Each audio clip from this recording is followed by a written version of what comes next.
Chapter 19. Jonathan Harker's Journal. 1st of October, 5 a.m. I went with the party to the search with an easy mind, for I think I never saw Mina so absolutely strong and well. I'm so glad that she consented to hold back and let us men do the work. Somehow it was a dread to me that she was in this fearful business at all. But now that her work is done, and that it is due to her energy, brains and foresight, that the whole story is put together in such a way that every point tells, she may well feel that her part is finished, and that she can henceforth leave the rest to us. We were, I think, a little upset by the scene with Mr. Renfield. When we came away from his room we were silent till we got back to the study. And Mr. Morris said to Dr. Seward, "Say, Jack, if that man wasn't attempting a bluff, he's about the sanest lunatic I ever saw. I'm not sure, but I believe that he had some serious purpose, and if he had it, it was pretty rough on him not to get a chance." Lord Godalming and I were silent, but Dr. Van Helsing added, "Friend John, you know more of lunatics than I do, and I'm glad of it, for I fear that if it had been me to decide, I would, before that last hysterical outburst, have given him free. But we live and learn, and in our present task we must take no chance. As my friend Quincy would say, all is best as they are." Dr. Seward seemed to answer them both in a dreamy kind of way. "I don't know but that I agree with you. If that man had been an ordinary lunatic, I would have taken my chance of trusting him. But he seemed so mixed up with the Count in an indexy kind of way that I'm afraid of doing anything wrong by helping his fads. I can't forget how he prayed, with almost equal fervour, for a cat, and then tried to tear my throat out with his teeth. Besides, he called the Count Lord and Master, and he may want to get out to help him in some diabolical way. The horrid thing is the wolves and the rats and his own kind to help, so I suppose he isn't above trying to use a respectable lunatic. He certainly seemed to be in earnest, though. I only hope we have done what is best. These things, in conjunction with the wild work we have in hand, help to unnerve a man." The Professor stepped over and, laying his hand on his shoulder, said in his grave, kindly way, "Friend John, have no fear. We are trying to do our duty in a very sad and terrible case. We can only do as we deem best. What else have we to hope for, except the pity of the good God?" Lord Godalming had slipped away for a few minutes, but now he returned. He held up a little silver whistle as he remarked, "That old place may be full of rats, and if so, I've got an antidote on call." Having passed the wall, we took our way into the house, taking care to keep in the shadows of the trees on the lawn when the moonlight shone out. When we got to the porch, the Professor opened his bag and took out a lot of things which he laid on the step, sorting them into 4 little groups, evidently one for each. Then he spoke. "My friends, we are going into a terrible danger, and we need the arms of many kinds. Our enemy is not merely spiritual. Remember that he has the strength of 20 men. And though our necks and our windpipes are of the common kind, and therefore breakable or crushable, his are not amenable to mere strength. A stronger man, or body of men more strong in all of him, can at certain times hold him, but they cannot hurt him as we can be hurt by him. We must therefore guard ourselves from his touch.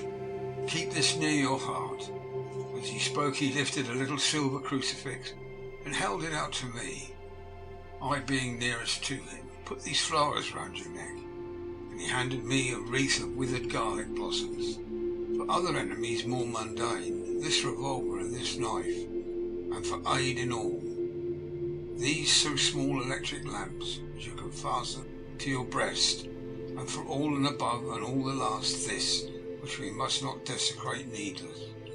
It was a portion of a sacred wafer, which he put in an envelope and handed to me. Each of the others was similarly equipped. "Now," he said, "Friend John, where are the skeleton keys, so that we can open the door We need not break house by the window, as before at Miss Lucy's.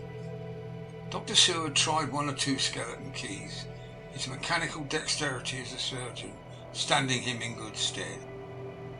Presently he got one to suit. After a little play back and forward, the bolt yielded with a rusty clang. It shot back. We pressed on the door, the rusty hinges creaked, and it slowly opened. It was startlingly like the image conveyed to me in Dr. Seward's diary of the opening of Miss Westenra's tomb. I fancy that the same idea seemed to strike the others, for with one accord they shrank back. The Professor was the first to move and stepped into the door. "In manus tuus domine," he said, crossing himself as he passed over the threshold. We closed the door behind us, lest when we should have lit our lamps we should possibly attract attention from the road. The Professor carefully tried the lock, lest we might not be able to open it from within, should we be in a hurry making our exit. Then we all lit our lamps and proceeded on our search. The light from the tiny lamps fell on all sorts of odd forms as the rays crossed each other, or the opacity of our bodies threw great shadows. I could not for my life get away from the feeling there was someone else amongst us. I suppose it was the recollection so powerfully brought home to me by the grim surroundings of that terrible experience in Transylvania. I think the feeling was common to us all, for I noticed that the others kept looking over their shoulders at every sound and every new shadow, just as I felt myself doing. The whole place was thick with dust. The floor was seemingly inches deep, except where there were recent footsteps, in which, on holding down my lamp, I could see the marks of hobnails where the dust was cracked. The walls were fluffy and heavy with dust. In the corners were masses of spiders' webs, whereupon the dust had gathered till they looked like old tattered rags, as the weight of them had torn them partly down. On a table in the hall was a great bunch of keys, with time-yellowed label on each. They had been used several times. On the table were several similar rents in the blanket of dust, similar to that exposed when the Professor lifted them. He turned to me and said, "You know this place, Jonathan. You have copied maps of it. You know at least more than we do. Which is the way to the chapel?" I had an idea of its direction. On my former visit I had not been able to get admission to it. I led the way, and after a few wrong turnings found myself opposite a low arched oaken door, ribbed with iron bands. "This is the spot," said the Professor, as he turned his lamp on a small map of the house, copied from a file of my original correspondence regarding the purchase. With a little trouble we found the key on the bunch and opened the door. We were prepared for some unpleasantness, for as we were opening the door, a faint malodorous air seemed to exhale through the gaps, but none of us ever expected such an odour as we encountered. None of the others had met the Count at all at close quarters, and when I had seen him he was either in the fasting stage of his existence in his rooms, or when he was gloated with fresh blood. In a ruined building, open to the air, but here the place was small and close, and the long disuse had made the air stagnant and foul. There was an earthy smell, as if some dry miasma which came through the fouler air. But as to the odour itself, how shall I describe it? It was not alone that it was composed of all the ills of mortality, and with the pungent, acrid smell of blood, but it seemed as though corruption had become itself corrupt. Faugh! It sickens me to think of it. Every breath exhaled by that monster seemed to have clung to the place and intensified its loathsomeness. Under ordinary circumstances, such a stench would have brought our enterprise to an end. But this was no ordinary case. The high and terrible purpose in which we were involved gave us a strength which rose above merely physical considerations. After the involuntary shrinking consequent of the first nauseous whiff, we one and all set about our work, as though that loathsome place were a garden of roses. We made an accurate examination of the place, the professor saying as we began, "The first thing is to see how many of the boxes are left. We must then examine every hole and corner and cranny and see if we cannot get some clue as to what has become of the rest." A glance was sufficient to show how many remained, for the earth chests were bulky and there was no mistaking them. There were only 29 left out of the 50. Once I got a fright, for seeing Lord Godalming suddenly turn and look out of the vaulted door into the dark passage beyond. I looked too, and for an instant my heart stood still. Somewhere, looking out from the shadow, I seemed to see the high lights of the Count's evil face, the ridge of the nose, the red eyes, the red lips, the awful pallor. It was only for a moment, for as Lord Godalming said, "I thought I saw a face, but it was only the shadows," and resumed his inquiry. I turned my lamp in the direction and stepped into the passage. There was no sign of anyone, and as there were no corners, no doors, no aperture of any kind, but only the solid walls of the passage, there could be no hiding place, even for him. I took it that fear had helped imagination and said nothing. A few minutes later I saw Morris suddenly step back from a corner which he was examining. We all followed his movements with our eyes, for undoubtedly some nervousness was growing on us, and we saw a whole mass of phosphorescence which twinkled like the stars. We all instinctively drew back. The whole place was becoming alive with rats. For a moment or two we stood appalled, all save Lord Godalming, who was seemingly prepared for such an emergency. Rushing over to the great iron-bound oaken door, which Dr. Seward had described from the outside, and which I had seen myself, he turned the key in the lock, drew the huge bolts and swung the door open. Then, taking out his little silver whistle from his pocket, he blew a low, shrill call. It was answered from behind Dr. Seward's house by the yelping of dogs, and after about a minute 3 terriers came dashing around the corner of the house. Unconsciously we had all moved towards the door, and as we moved I noticed that the dust had been much disturbed. The boxes which had been taken out had been brought this way, but even in the minute that had elapsed the number of rats had vastly increased.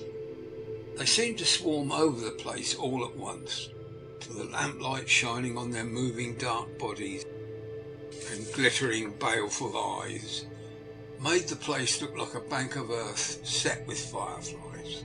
The dogs dashed on, but at the threshold suddenly stopped and snarled, and then, simultaneously lifting their noses, began to howl in the most lugubrious fashion. The rats were multiplying in thousands, and we moved out. Lord Godalming lifted one of the dogs and, carrying him in, placed him on the floor. The instant his feet touched the ground, he seemed to recover his courage, and rushed at his natural enemies. They fled before him so fast that before he had shaken the life out of a score, the other dogs, who had now been lifted in the same manner, had but small prey ere the whole mass had vanished. With their going, it seemed as if some evil presence had departed, for the dogs frisked about and barked merrily as they made sudden darts at their prostrate foes, turning them over and over, and tossed them into the air with vicious shakes.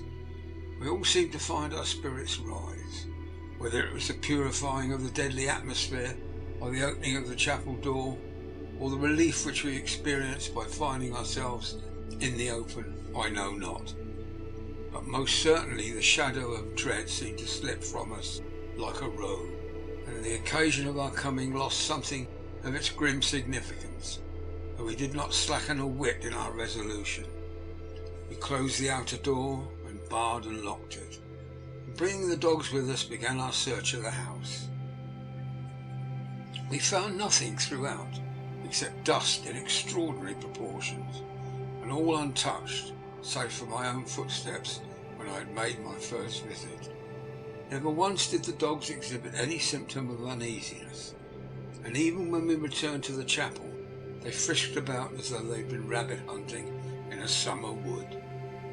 The morning was quickening in the east, and when we emerged from the front, Dr. Van Helsing had taken the key of the hall door from the bunch, locked the door in orthodox fashion, putting the key into his pocket when he had done. "So far," he said, "our night has been eminently successful.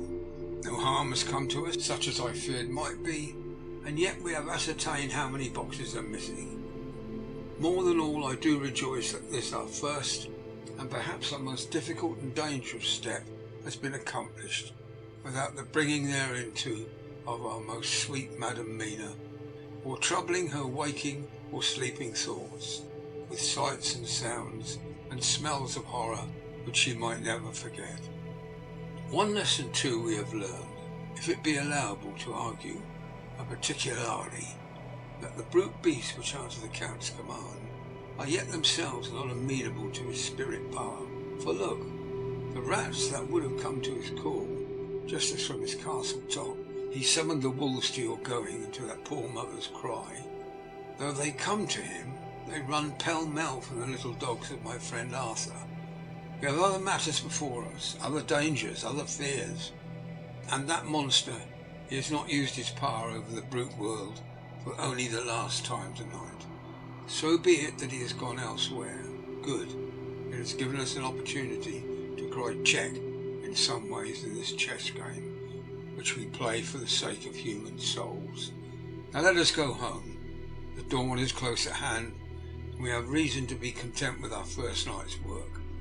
It may be ordained that we have many nights and days to follow, if full of peril, but we must go on, and from no danger shall we shrink." The house was silent when we got back, save for some poor creature who was screaming away in one of the distant wards, and a low moaning sound from Renfield's room. The poor wretch was doubtless torturing himself, after the manner of the insane, with needless thoughts of pain. I came tiptoe into our own room, and found Mina asleep, breathing so softly that I had to put my ear down to hear it. She looks paler than usual. I hope the meeting tonight has not upset her. I am truly thankful she is to be left out of our future work, and even of our deliberations. It is too great a strain for a woman to bear. I did not think so at first, but I know better now. Therefore I am glad that it is settled. There may be things which would frighten her to hear, and yet to conceal them from her might be worse than to tell her, if once she suspected that there was any concealment. Henceforth our work is to be a sealed book to her, till at least such times as we can tell her that all is finished, and the earth free from a monster of the nether-world. I dare say it will be difficult to begin to keep silence after such confidence as ours, but I must be resolute, and tomorrow I shall keep dark over tonight's doings, and shall refuse to speak of anything that has happened. I rest on the sofa so as not to disturb her. 1st of October, later. I suppose it was natural that we should all have overslept ourselves, for the day was a busy one, and the night had no rest at all. Even Mina must have felt its exhaustion, although I slept till the sun was high. I was awake before her, and had to call 2 or 3 times before she awoke. Indeed, she was so sound asleep that for a few seconds she did not recognise me, but looked at me with a sort of blank terror, as one looks who has been waked out of a bad dream. She complained a little of being tired. I let her rest till later in the day. We now know of 21 boxes having been removed, and if it be that several were taken in any of these removals, we may be able to trace them all. Such will of course immensely simplify our labour, and the sooner the matter is attended to, the better. I shall look up Thomas Snelling today. Dr. Seward's Diary, 1st of October. It was towards noon when I was awakened by the Professor walking into my room. He was more jolly and cheerful than usual, and it is quite evident that last night's work has helped to take some of the brooding weight off his mind. After going over the adventure of the night, he suddenly said, "Your patient interests me much. May it be that with you I visit him this morning, or if that you are too occupied, I can go alone, if it may be. It is a new experience to me to find a lunatic who talked philosophy and reasoned so sound. I had some work to do which pressed, so I told him that if he would go alone, I would be glad, as then I should not have to keep him waiting. So I called an attendant and gave him the necessary instructions. Before the professor left the room, I cautioned him against getting any false impression from my patient. I want him to talk of himself and of his delusion as to the consuming live things. He said to Madame Mina, as I see in your diary of yesterday, that he had once had such a belief. Why do you smile, friend John? Excuse me, I said, but the answer is here. I laid my hand on the typewritten matter. When our sane and learned lunatic made that very statement of how he used to consume life, his mouth was actually nauseous with the flies and spiders which he had just eaten before Mrs. Harker entered the room. Van Helsing smiled in turn. Good, he said. Your memory is true, friend John. I should have remembered. And yet it is this very obliquity of thought and memory which makes mental disease such a fascinating study. Perhaps I may gain more knowledge out of the folly of this madman than I shall from the teaching of the most wise. Who knows? I went on with my work, and before long was through. That in hand it seemed that time had been very short indeed. But there was Van Helsing back in the study. Do I interrupt? He asked politely as he stood at the door. Not at all, I answered. Come in, my work is finished and I am free. I can go with you now if you like. It is needless, I have seen him. Well, I fear that he does not appraise me at much. Our interview was short. When I entered his room, he was sitting on a stool in the centre, with his elbows on his knees, and his face was the picture of sullen discontent. I spoke to him as cheerfully as I could, and with such a measure of respect as I could assume. He made no reply whatever. Don't you know me? I asked. His answer was not reassuring. I know you well enough. You are the old fool Van Helsing. I wish you would take yourself and your idiotic brain theories somewhere else. Damn all thick-headed Dutchman. Not a word more would he say, but sat in his implacable sullenness, as indifferent to me as though I had not been in the room at all. Thus departed for this time my chance of much learning from this so clever lunatic. So shall I go, if I may, and cheer myself up with a few happy words with that sweet soul, Madame Mina. Friend John, it does rejoice me unspeakable that she is no more to be pained, no more to be worried with our terrible things. Though we shall miss her help, it is better so. I agree with you with all my heart, I answered earnestly. I did not want him to weaken in this matter. Mrs. Harker is best out of it. Things are quite bad enough for us, all men of the world, and who have been in many tight places in our time. But this is no place for a woman, and if she has remained in touch with the affair, it would in time infallibly have wrecked her. So Van Helsing has gone to confer with Mrs. Harker, and Harker, Quincy and Art are all out following up the clues as to the earth boxes. I shall finish my round of work and we shall meet tonight. Mina Harker's journal, 1st of October. It is strange for me to be kept in the dark as I am today, after Jonathan's full confidence for so many years, to see him manifestly avoid certain manners, and those the most vital of all. This morning I slept late after the fatigues of yesterday, and though Jonathan was late too, he was earlier. He spoke to me before he went out, never more sweetly or tenderly, and never mentioned a word of what had happened in the visit to the Count's house. And yet he must have known how terribly anxious I was. Poor dear fellow. I suppose it must have distressed him even more than it did me. They all agreed that it was best that I should not be drawn further into this work, and I acquiesced. But to think that he keeps anything from me, and now I'm crying like a silly fool, when I know it comes from my husband's great love, and from the good wishes of those other strong men. That has done me good. Well, some day Jonathan will tell me all, lest it should ever be that he should think for a moment that I kept anything from him, I still keep my journal as usual. Then if he has feared of my trust, I shall show it to him, with every thought of my heart put down for his dear eyes to read. I feel strangely sad and low-spirited today. I suppose it's a reaction from the terrible excitement. Last night I went to bed when the men had gone, simply because they told me to. I didn't feel sleepy. I didn't feel full of devouring anxiety. I kept thinking over everything that has been ever since Jonathan came to see me in London. And it all seems like a horrible tragedy, with fate pressing on relentlessly to some destined end. Everything that one does seems, no matter how right it may be, bring on the very thing which is the most to be deplored. If I hadn't gone to Whitby, perhaps poor Delisi would still be with us now. She hadn't taken to visiting the churchyard till I came. If she hadn't come there in the daytime with me, she wouldn't have walked there in her sleep. If she hadn't gone there at night and asleep, that monster couldn't have destroyed her as he did. Oh, why did I ever go to Whitby? There now, crying again. I wonder what has come over me. I must hide it from Jonathan, for if he knew that I'd been crying twice in one morning, I, who never cried on my own account, and whom it has never caused to shed a tear, the dear fellow would fret his heart out. I shall put on a bold face. If I do feel weepy, he shall never see it.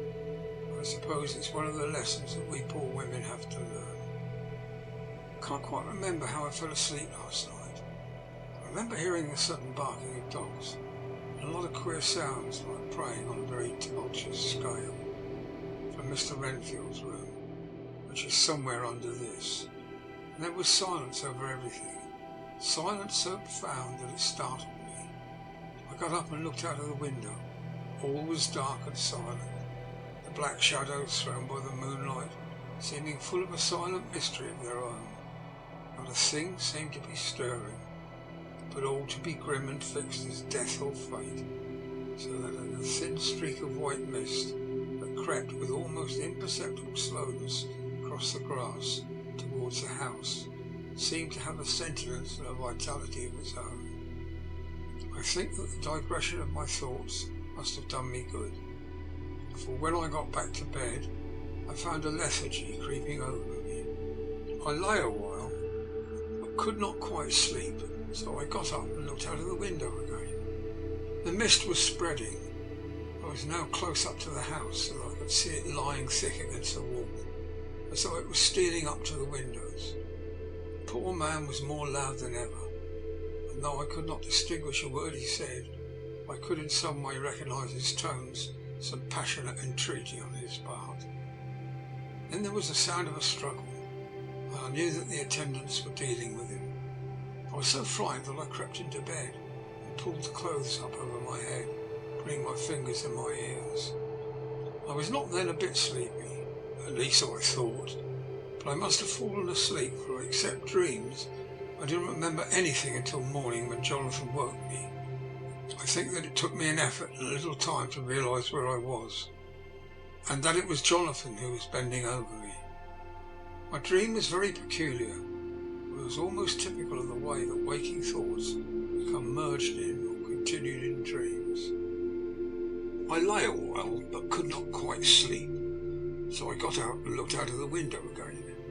The mist was spreading and was now close up to the house, so that I could see it lying thick against the wall, as though it was stealing up to the windows. The poor man was more loud than ever, and though I could not distinguish a word he said, I could in some way recognise his tones, some passionate entreaty on his part. Then there was the sound of a struggle, and I knew that the attendants were dealing with him. I was so frightened that I crept into bed and pulled the clothes over my head, putting my fingers in my ears. I was not then a bit sleepy, at least so I thought, but I must have fallen asleep, except for dreams. I do not remember anything until the morning when Jonathan woke me. I think that it took me an effort and quite a little time to realise where I was, and that it was Jonathan who was bending over me. My dream was very peculiar. almost typical of the way that waking thoughts become merged in or continued in dreams. I thought that I was asleep and waiting for Jonathan to come back. I was very anxious about him, and I was powerless to act. My feet and my hands, my brain were weighted so that nothing could proceed at the usual pace, and so I slept uneasily and thought. Then it began to dawn upon me that the air was heavy and dank and cold.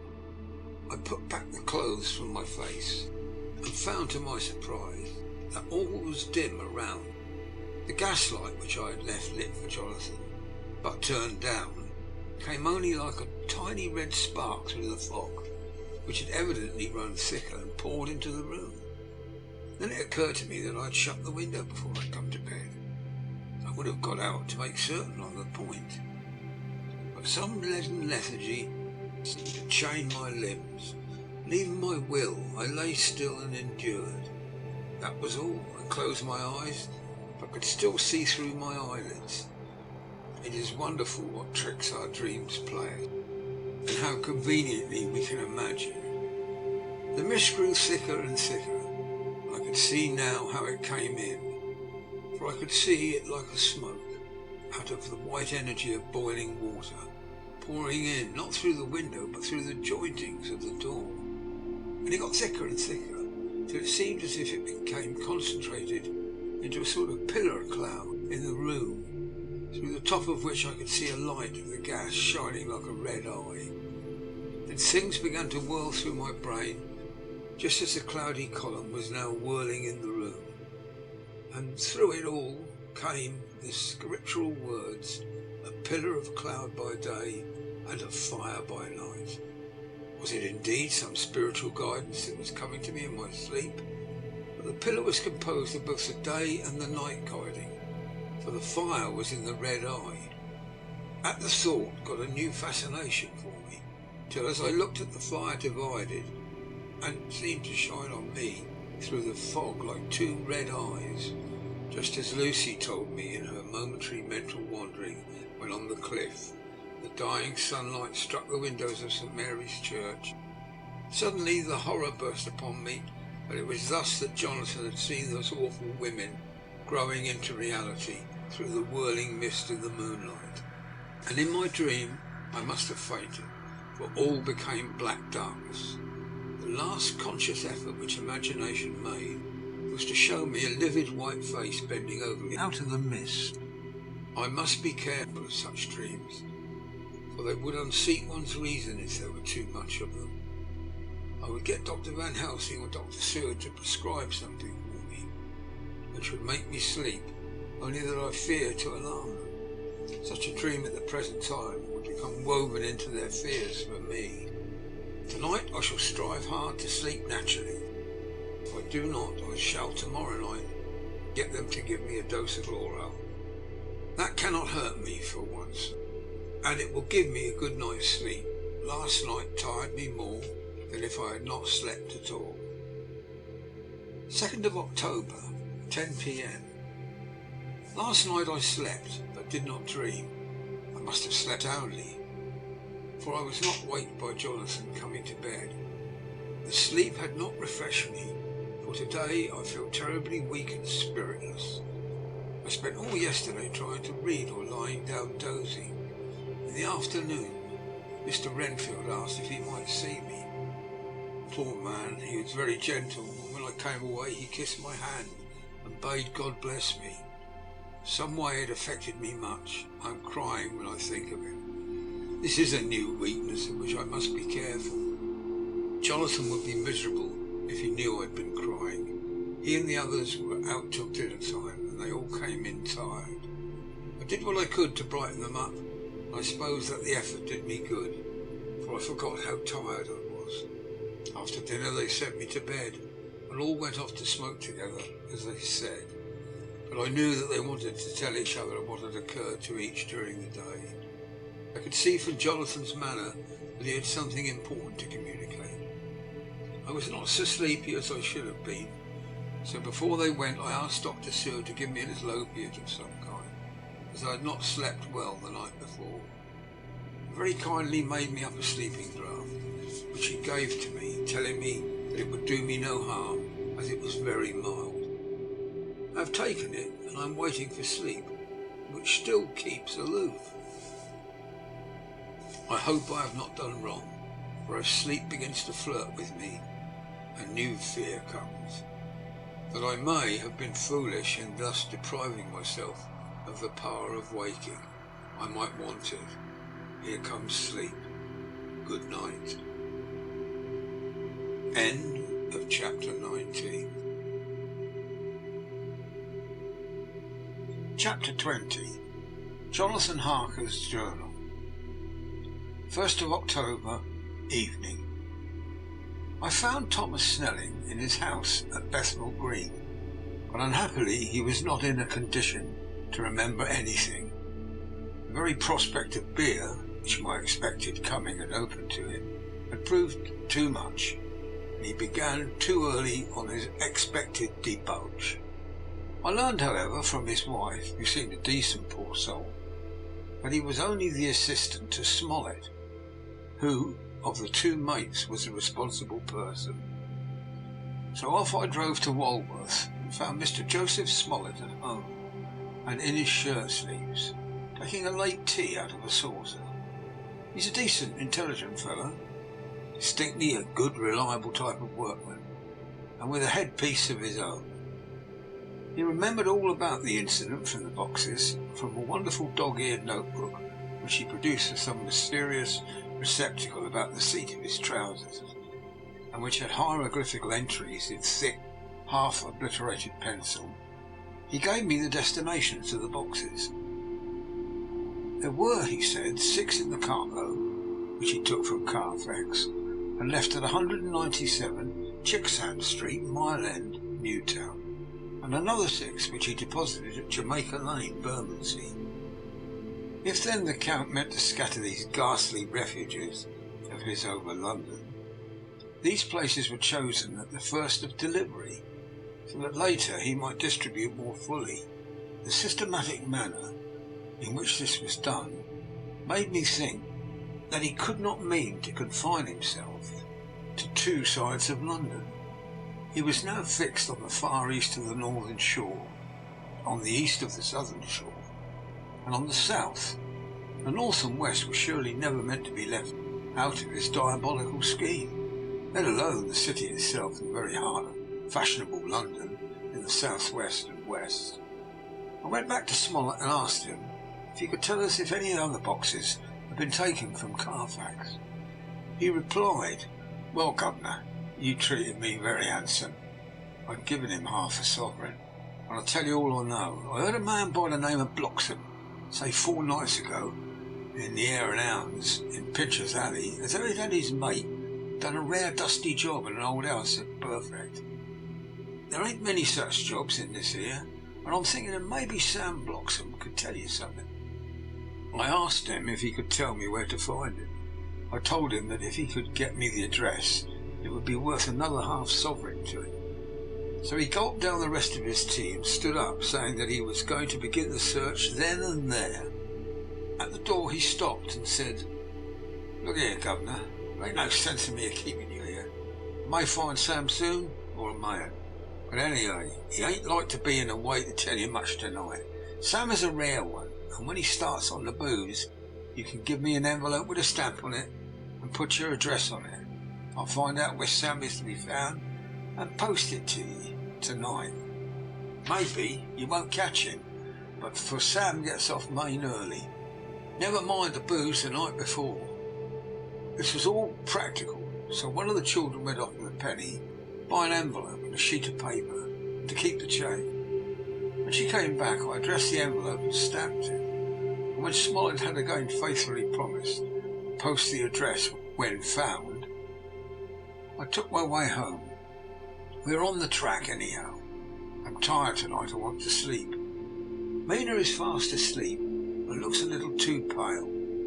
Her eyes look as though she had been crying, poor dear. I have no doubt it frets her to be kept in the dark, and it may make her doubly anxious about me and the others.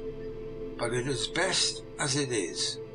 It is better to be disappointed and worried in such a way now and to have her nerve broken.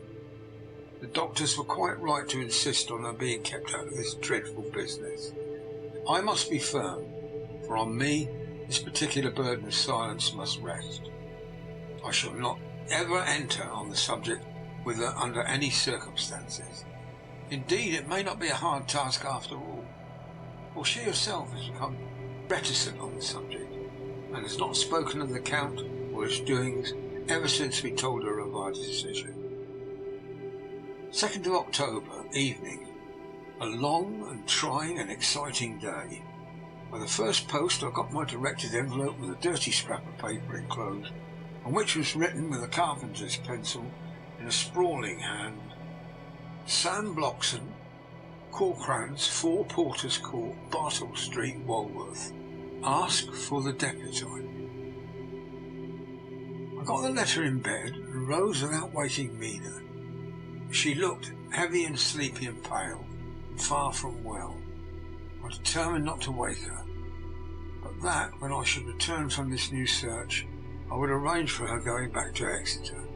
I think she would be happier in her own home, with the daily tasks to interest her, than being in here amongst us and in ignorance.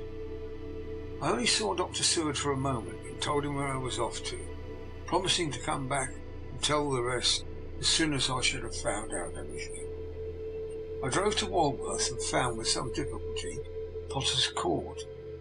Mr. Smollett's spelling misled me, and I asked for Potter's Court instead of Potter's Court.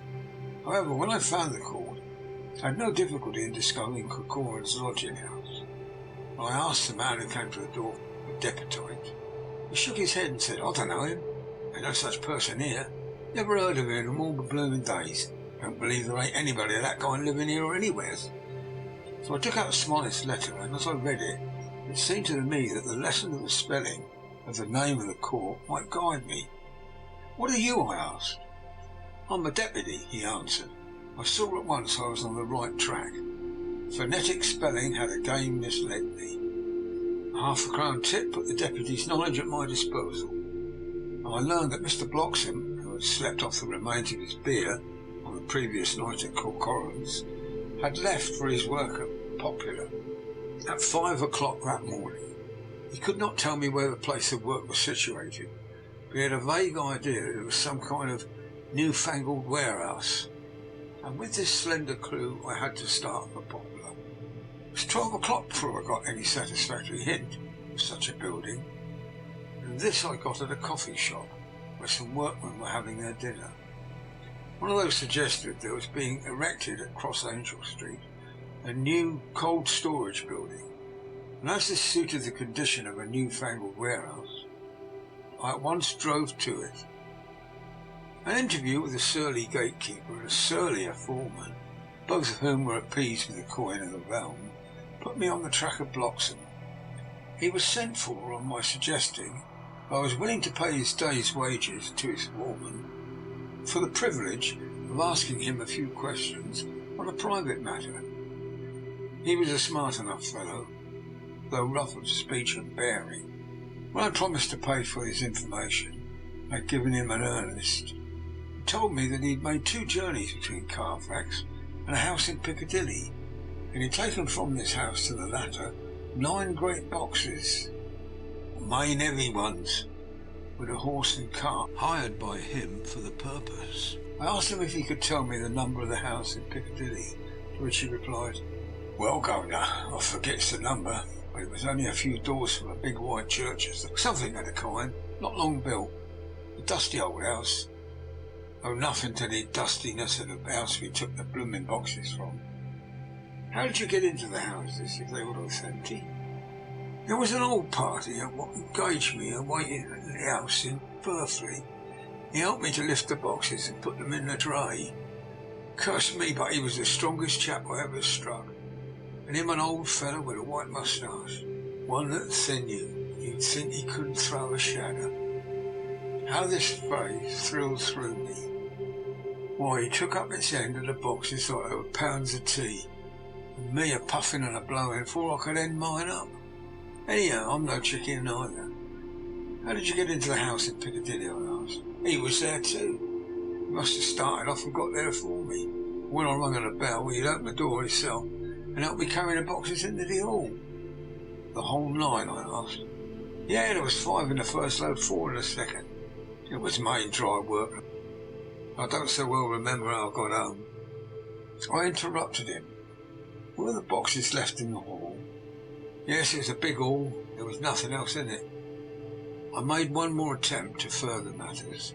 He didn't have a key. Never used a key or nothing. The old gent, he opened the door himself, shut it again when I drove off. Don't remember the last time. But that was the beer. And you can't remember the number of the house? No, sir.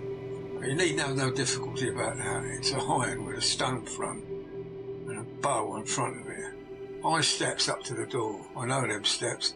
I had to carry them boxes up with 3 loafers or come round and earn a copper. The old gent gave them shillings. And then seeing they got so much, they wanted more. But he took one of them by the shoulder. It was like to throw him down the steps, till a lot of them went away cussing.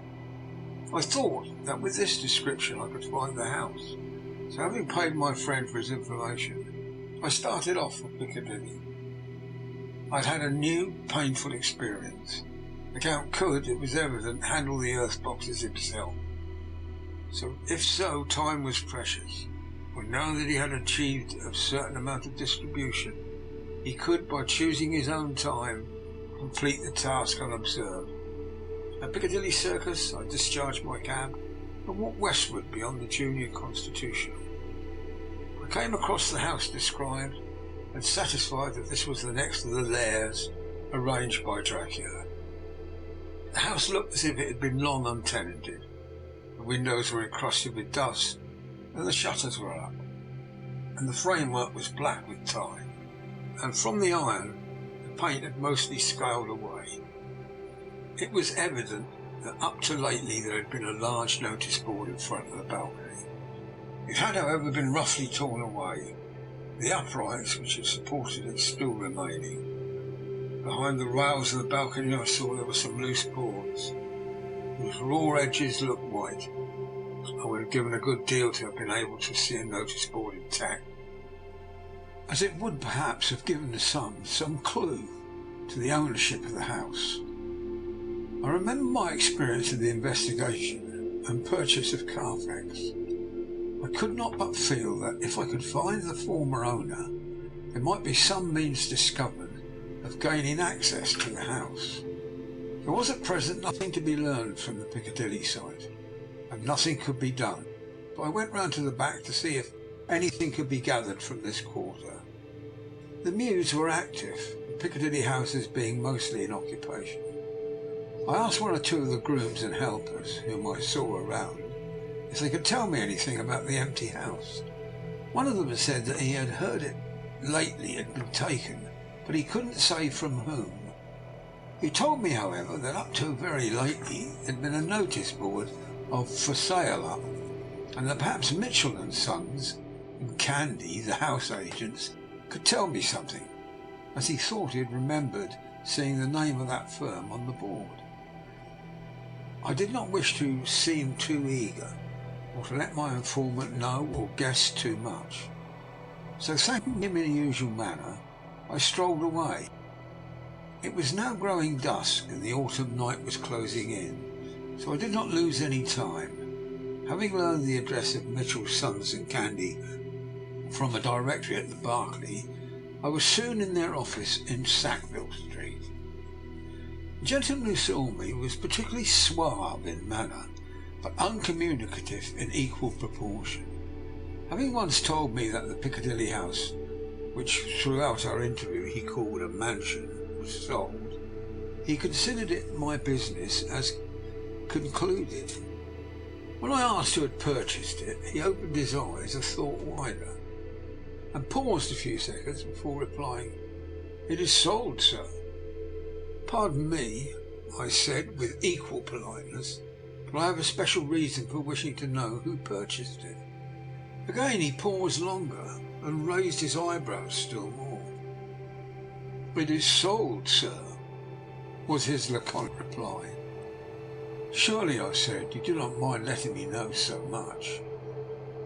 "But "But I do mind," he answered. "The affairs of the clients are absolutely safe in the hands of Mitchell, Sons and Candy." This was manifestly a prig of the first water. There was no use arguing with him. I thought I'd best meet him on his own ground, so I said, "Your clients, sir, are happy in having so resolute a guardian of their confidence. I am myself a professional man." Here I handed him my card. "In this instance I am not prompted by curiosity. I act on the part of Lord Godalming, who wishes to know something of the property which was, he understood, lately for sale." These words put a different complexion on affairs. He said, "I would like to oblige you if I could, Mr. Harker, and especially I would like to oblige his lordship. We once carried out a small matter of renting some chambers for him, when he was the Honourable Arthur Holmwood. If you will let me have his lordship's address, I will consult the house on the subject, and will, in any case, communicate with his lordship by tonight's post. It will be a pleasure if we can so far deviate from our rules as to give the required information to his lordship." I wanted to secure a friend and not to make an enemy, so I thanked him, gave the address at Dr. Seward's, and came away. It was now dark, and I was tired and hungry. I got a cup of tea at the Aerated Bread Company, and came down to Purfleet by the next train. I found all the others at home. Mina was looking tired and pale, but she made a gallant effort to be bright and cheerful. It wrung my heart to think that I had to keep anything from her, and so cause her inquietude. Thank God this would be the last night of her looking on at our conferences, and feeling the sting of our not showing confidence. It took all my courage to hold to the wise resolution of keeping her out of our grim task. She seemed somehow more reconciled, or else the very subject seems to have become repugnant to her. For when any accidental allusion is made, she actually shudders. I am glad we made our resolution in time, as with such a feeling as this, our growing knowledge would be torture to her. I could not tell the others of the day's discovery till we were alone, so after dinner, followed by a little music to save appearances, even amongst ourselves, I took Mina to her room and left her to go to bed. The dear girl was more affectionate with me than ever, and clung to me as though she would detain me. But there was much to be talked of, and I came away. Thank God the ceasing of telling things has made no difference between us. When I came down again, I found the others all gathered round the fire in the study. In the train I had written my diary so far, and simply read it off to them as the best means of letting them get abreast of my own information. When I had finished, Van Helsing said, "This has been a great day's work, friend Jonathan. Doubtless we are on the track of the missing boxes. If we find them all in that house, then our work is near the end. But if there is some missing, we must search until we find them. Then we shall make our final coup, and hunt the wretch to his real death." We all sat silent. All at once Mr. Morris spoke. "Say, how are we going to get into that house?" "We got into the other," answered Lord Godalming quickly. "Yeah, but Art, this is different. We broke house at Carfax, but we had night and a walled park to protect us. Be a mighty different thing to commit burglary in Piccadilly, either by day or night. I confess I don't know how we're going to get in, unless that agency duck can find us a key of some sort. Maybe we shall know when you get his letter in the morning." Lord Godalming's brows contracted, and he stood up and walked about the room. By and by he stopped and said, turning from one to the other of us, "Quincy's head is level. The burglary business is getting serious. We got off once all right, but we now have a rare job on hand, unless we can find the Count's key basket. As nothing could well be done before morning, as it would be at least advised to wait until Lord Godalming should hear from Mitchell's, we decided not to take any active step before breakfast. For a good while we sat and smoked, discussing the matter in its various lights and bearings. I took the opportunity of bringing this diary right up to the moment. I'm very sleepy and shall go to bed. Just a line. Mina sleeps soundly and her breathing is regular. Her forehead is puckered into little wrinkles as though she thinks even in her sleep. She is still too pale, but does not look so haggard as she did this morning. Tomorrow will, I hope, mend all this. She will be herself at home in Exeter. Oh, but I am sleepy. Dr. Seward's diary, 1st of October. I am puzzled afresh about Renfield. His moods change so rapidly that I find it difficult to keep touch of them. And as they always mean something more than his own well-being, they form a more than interesting study. This morning, when I went to see him after his repulse at Van Helsing, his manner was that of a man commanding destiny. He was, in fact, commanding destiny subjectively. He did not really care for any of the things of mere earth. He was in the clouds and looked down on all the weaknesses and wants of us poor mortals. I thought I would improve the occasion and learn something. So I asked him, what about the flies at these times? He smiled on me in quite a superior sort of a way. Such a smile as would have come the face of Malvolio as he answered me. The fly, my dear sir, has one striking feature. Its wings are typical of the aerial powers of the psychic facilities. The ancients did well when they typified the soul as a butterfly. I thought I would push his analogy to its most logically. So I said quickly, "Oh, it's your soul you're after now, is it?" His madness fooled his reason, and a puzzled look spread over his face, as, shaking his head with a decision which I had but seldom seen in him, he said, oh no, I want no souls. Life is all I want." Here he brightened up. "I'm pretty indifferent about it at present. Life is all right. I have all I want. You must get a new patient, doctor, if you wish to study zoophagy." This puzzled me a little, so I drew him on. "Then you command life. You are a god, I suppose?" He smiled with an ineffably benign superiority. "Oh no, far from it for me to arrogate myself to the attributes of the deity. I am not even concerned in his especially spiritual doings. If I may state my intellectual position, I am, so far as concerned things purely terrestrial, somewhat in the position which Enoch occupied spiritually." This was a poser to me. I could not at the moment recall Enoch's appositeness, so I had to ask a simple question, though I felt that by doing so I was lowering myself in the eyes of the lunatic. And why with Enoch? Because he walked with God. I could not see the analogy, but did not like to admit it, so I harked back to what he had denied. "So you don't care about life, and you don't want souls. Why not?"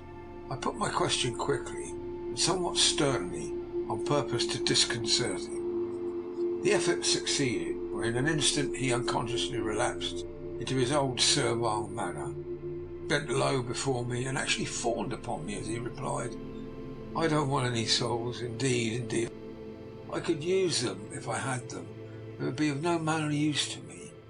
I couldn't eat them, or—" He suddenly stopped, and the old cunning look spread over his face, like a wind sweep on the surface of the water. "And, doctor, as to life, what is it after all, when you've got all you require, and you know that you will never want? That is all. I have friends, good friends, like you, Dr. Seward." This was said with a leer of inexpressible cunning. "I know that I shall never lack the means of life." I think that through the cloudiness of this insanity he saw some antagonism in me, for he at once fell back on the last refuge of such as he, a dogged silence.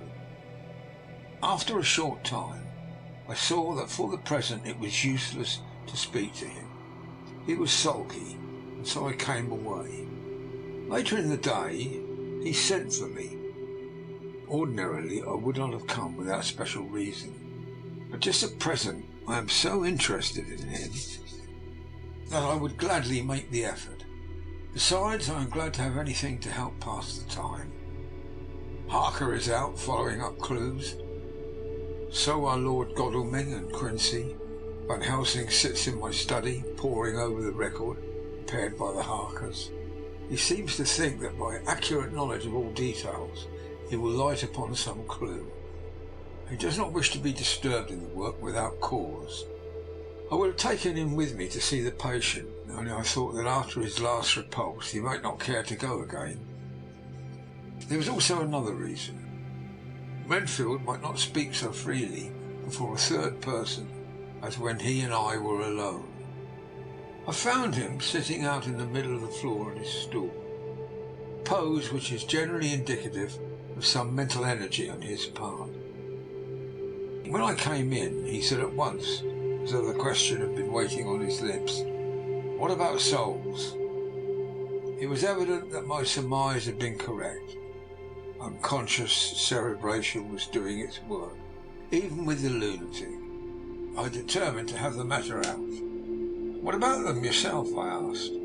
He did not reply for a moment, but looked all around him and up and down, as though he expected to find some inspiration for an answer. "I don't want any souls," he said in a feeble, apologetic way. The matter seemed to be preying on his mind, so I determined to use it to be cruel and only he be kind. So I said, "You like life, you want life." "Oh yes, but that's all right, you needn't worry about that." "But," I asked, "how are we to get the life without getting the soul also?" It seemed to puzzle him, so I followed it up. "A nice time you'll have some time when you're flying out there, with the souls of thousands of the flies and spiders and birds, cats buzzing and twittering and meowing all around you. You've got their lives, you know, and you must put up with their souls." Something seemed to affect his imagination, for he put his fingers to his ears and shut his eyes, screwing them up tightly just as a small boy does when his face is being soaked. There was something pathetic in it that touched me. It also gave me a lesson, for it seemed that before me was a child, only a child, though the features were worn and the stubble on the jaws was white. It was evident that he was undergoing some process of mental disturbance. Knowing how his past moods had interpreted things seemingly foreign to himself, I thought I would enter his mind as well as I could go with him. The first step was to restore confidence. So I asked him, speaking pretty loud so that he would hear me through his closed ears, "Would you like some sugar to get your flies round again?" He seemed to wake up all at once and shook his head. With a laugh he replied, "The flies are poor things after all." After a pause he added, "But I don't want their souls buzzing round me all the same." "Or spiders?" I went on. "Blow spiders. What's the use of spiders? There isn't anything in them to eat." Or he stopped suddenly as though reminded of a forbidden topic. So, I thought to myself, this is the second time that he suddenly stopped at the word drink. What does it mean? Renfield seemed aware of having made a lapse, for he hurried on, as though to distract my attention from it. "I don't take any stock at all in such matters. Rats and mice and such small deer, as Shakespeare has it, chicken feed of the larder they might be called. I'm past all that sort of nonsense. You might try as well ask a man to eat molecules with a pair of chopsticks as to try to interest me about the lesser carnivora, when I know of what is before me." "I see," I said. "You want big things that you can make your teeth meet in. How would you like to breakfast on elephant?" What ridiculous nonsense you were talking. He was getting too wide awake, so I thought I would press him hard. "I wonder," I said reflectively, "what an elephant's soul is like." The effect I desired was obtained, for he at once fell from his high horse and became a child again. "I don't want an elephant's soul, or any soul at all," he said. For a few moments he sat despondently. Suddenly he jumped to his feet, with his eyes blazing, and all the signs of intense cerebral excitement. "To hell with you and your souls," he shouted. Why do you plague me about souls? Haven't I got enough to worry and pain and distract me already without thinking of souls? He looked so hostile that I thought he was in for another homicidal fit, so I blew my whistle. The instant, however, that I did so, he became calm and said apologetically, "Forgive me, Doctor, I forgot myself. You do not need any help. I'm so worried in my mind, and I am apt to be irritable. If you only knew the problem I have to face, and that I am working out, you would pity and tolerate and pardon me. Pray do not put me in a strait waistcoat. I want to think, and I cannot think freely when my body is confined. I'm sure you will understand." He had evidently self-control, so when the attendants came, I told them not to mind, and they withdrew. Renfield watched them go when the door was closed, and he said with considerable dignity and sweetness, "Dr. Seward, you've been very considerate towards me. Believe me that I am very, very grateful to you. I thought it well to leave him in this mood, and so I came away. There is certainly something to ponder over in this man's state. Several points seem to make what the American interviewer calls a story, if one could only get them in proper order. Here they are. Will not mention drinking. Fears the thought of being burdened with the soul of anything. Has no dread of wanting life in the future. Despite the meaner forms of life altogether, he dreads being haunted by their souls. Logically, all these things point to one way. He has assurance of some kind that he will acquire some higher life. He dreads the consequence, burden of the soul, and it is a human life he looks to, and the assurance. Merciful God, the Count has been to him. Is there some new scheme of terror afoot? Later, I went after my round to Van Helsing and told him my suspicion. He grew very grave, and after thinking the matter over for a while, asked me to take him to Renfield. I did so. As we came to the door, we heard the lunatic within singing gaily, as he used to in the time which now seems long ago. When we entered, we saw with amazement that he had spread out his sugar as of old. The flies, lethargic with the autumn, were beginning to buzz in the room. We tried to make him talk on the subject of our previous conversation, but he would not attend. He went on with his singing, just as though we had not been present. He had got a scrap of paper and was folding it into a notebook. We had to come away as ignorant as when we went in. His is a curious case indeed. We must watch him tonight. Letter, Mitchell and Sons and Candy, to Lord Godalming, 1st of October. My Lord, we are at all times only too happy to meet your wishes. We beg with regard to the desire of your Lordship expressed by Mr. Harker on your behalf, to supply the following information concerning the sale and purchase of number 347 Piccadilly. The original vendors are the executors of the late Mr. Archibald Winter Suffield. The purchase is a foreign nobleman, Count Dracula, who effected the purchase himself, paying the purchase money in notes over the counter, if your Lordship will pardon us using so vulgar an expression. Beyond this we know nothing whatever of him. We are, my Lord, your Lordship's humble servants, Mitchell, Sons and Candy. Dr. Seward's Diary, 2nd of October. I placed a man in the corridor last night and told him to make an accurate note of any sound he might hear from Renfield's room. I gave him instructions that there should be anything strange at all, he was to call me. After dinner, when we had all gathered round the fire in the study, Mrs. Harker having gone to bed, we discussed the attempts and discoveries of the day. Harker was the only one who had any result. We are in great hopes that his clue may be an important one. Before going to bed, I went round to the patient's room and looked in through the observation trap. He was sleeping soundly, and his heart rose and fell with regular respiration. This morning, the man on duty reported to me that a little after midnight he was restless and kept saying his prayers somewhat loudly. I asked him if that was all. He replied that was all he heard. There was something about his manner so suspicious that I asked him point blank if he had been asleep. He denied sleep, but admitted to having dozed for a while. It is too bad that men cannot be trusted unless they are watched. Today Harker is out following up his clue, and Art and Quincy are looking after the horses. Godalming thinks that it would be well to have horses in readiness, for when we get the information which we seek, there will be no time to lose. We must sterilise all the imported earths between sunrise and sunset. We shall thus catch the Count at his weakest, without a refuge to fly to. Van Helsing is off to the British Museum, looking up some authorities on ancient medicine.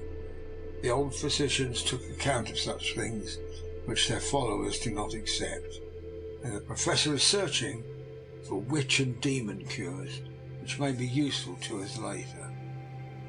I sometimes think we must all be mad, and that we shall wait to sanity in strait waistcoats. Later, we have met again. We seem at last to be on the track, and our work tomorrow may be the beginning of the end. I wonder if Renfield's quiet has anything to do with this. His moods have so followed the good doings of the Count that the coming destruction of the monster may be carried to him in some subtle way. If we could only get some hint as to what has passed in his mind between the time of my argument with him today and his resumption of fly catching, it might afford us a valuable clue. He is now seemingly quiet for a spell. Is he? That wild yell seemed to come from his room. The attendant came bursting into my room and told me that Renfield had somehow met with some accident.